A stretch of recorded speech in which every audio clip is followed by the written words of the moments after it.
బొమ్మాలే, ఎంత బొమ్మాలే. బిందె పండయిందే.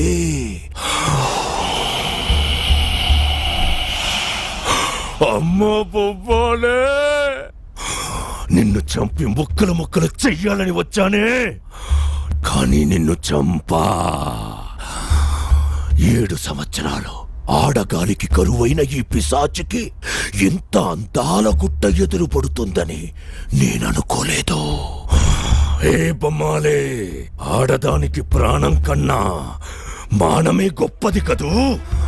అందుకే నీ మానాన్ని చెరిపి తర్వాత నీ ప్రాణాన్ని తీసి ఈ నట్టింట్లో నిన్ను సమాధి చేసి నీ ఆత్మని నా ఘోరకు నైవేద్యం పెడతా.